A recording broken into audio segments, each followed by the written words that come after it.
Sur nos petits drones de loisirs DJI, on a deux modes de vol pour l'exposition, le mode automatique et le mode manuel. Il y a pas mal de temps sur la chaîne, je vous avais fait une première vidéo, c'était la première année sur la chaîne, où je vous disais en réalité que le mode automatique, pour ceux qui veulent vraiment faire que du loisir, c'était vraiment pas du tout gênant de rester là-dessus, de pas du tout passer en mode pro, parce que finalement, en fait, il n'y avait pas beaucoup de différence entre les deux.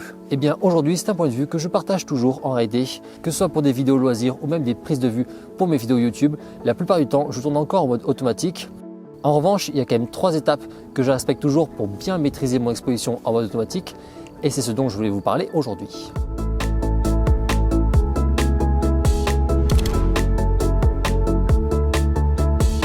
Alors si le mode automatique est finalement assez pertinent à utiliser pour nos petits drones DJI, que ce soit les mini ou les Air, on ne parle pas ici des Mavic 3, c'est finalement parce qu'il va se comporter un petit peu pareil que le mode manuel. Pour exposer son image, on a 3 paramètres à disposition, c'est ce qu'on appelle classiquement le triangle d'exposition.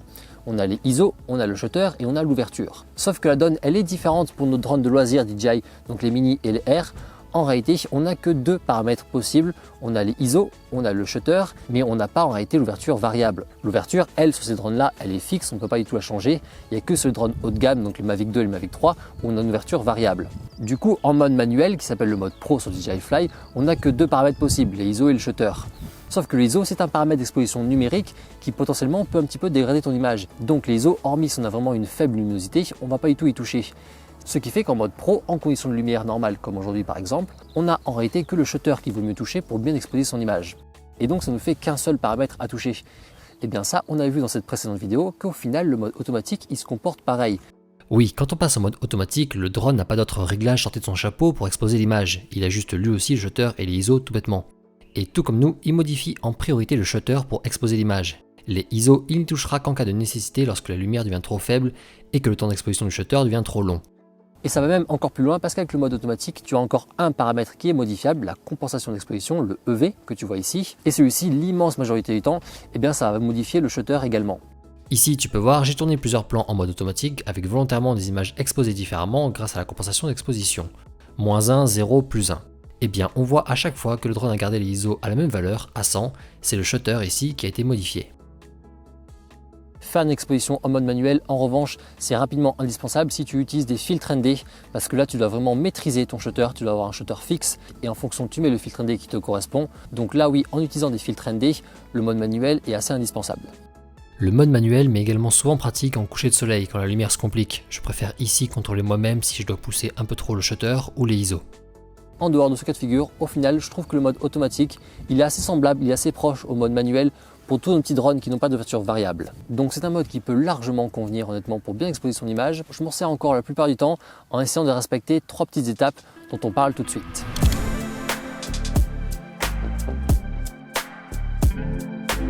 Alors une fois que tu es dans l'air et que tu t'es bien passé ici en mode automatique, la première étape que je fais moi avant même de toucher à l'exposition, c'est de vérifier, voire même en fait de verrouiller la balance des blancs. La balance des blancs, c'est ce qui va te permettre d'avoir la bonne température de couleur en fonction de ton éclairage. Histoire que le blanc soit bien blanc et pas un peu bleu ou jaune. De base réglée en automatique, elle sera souvent très bien ajustée par DJI Fly. Mais il peut arriver avec des météos plus compliquées que l'application règle mal la balance. Ici par exemple, une image trop rouge ou à l'inverse, ici sous la neige, une image trop bleue. Même quand tu es en mode d'exposition automatique, la balance des blancs reste un réglage que tu peux contrôler. Dans le menu, tu te rends ici dans Caméra et là, tu retrouves la balance des blancs. En passant en mode manuel, l'application laisse la température qu'elle avait choisie en mode auto. Tu peux donc déjà t'apercevoir de quelle valeur elle avait mis et si ça te semble cohérent ou pas. Par temps dégagé, la température peut varier entre 5000 et 6500 selon le moment de la journée. Par temps nuageux, on sera souvent au-dessus. Donc 5500 ici, vu qu'il fait très beau et qu'on est en pleine journée, c'est très bien. Pour être sûr que l'application ne va pas dérégler cette balance, je peux rester en mode manuel, surtout quand le ciel est nuageux. La balance automatique est plus aléatoire dans ces cas-là. Il peut arriver qu'elle change complètement la température de couleur de tes images durant une même session. Par temps dégagé comme aujourd'hui, à la limite c'est moins grave, la balance automatique ne se rate quasiment jamais. Toujours est-il qu'en restant en mode manuel, je m'assure que tous les plans de ma session auront bien la même température de couleur, ils seront harmonisés.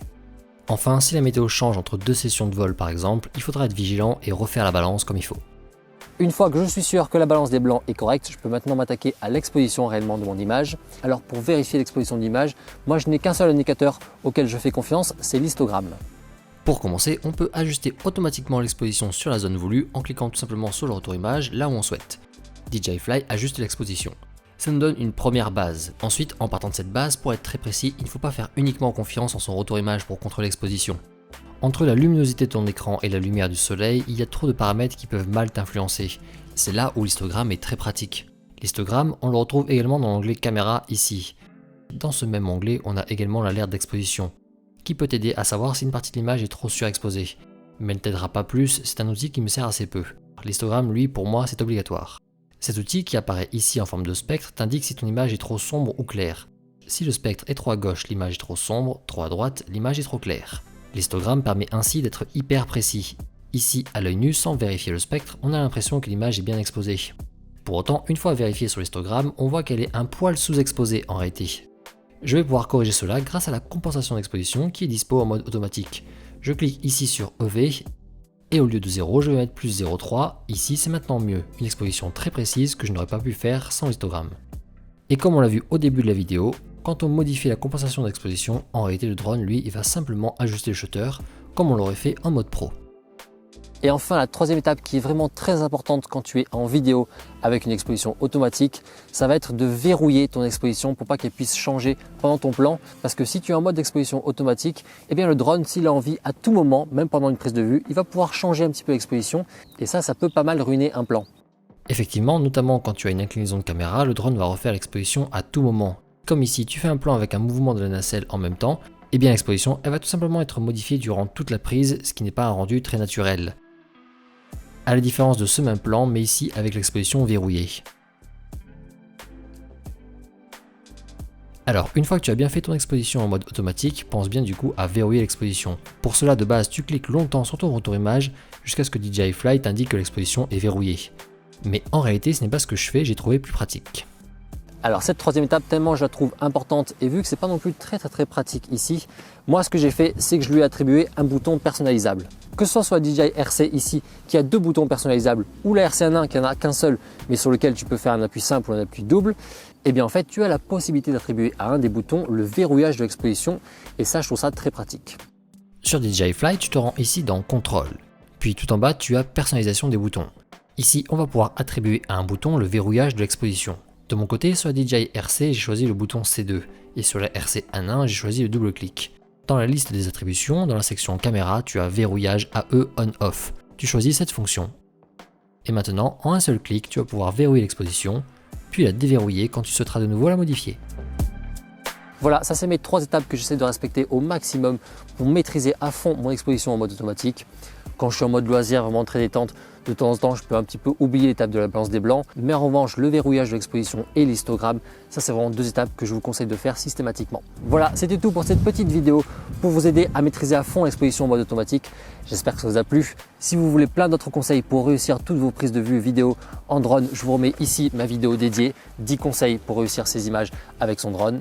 N'hésitez pas à aller voir ça. Bref, je vous souhaite de bons vols avec vos appareils et on se retrouve rapidement. Ciao!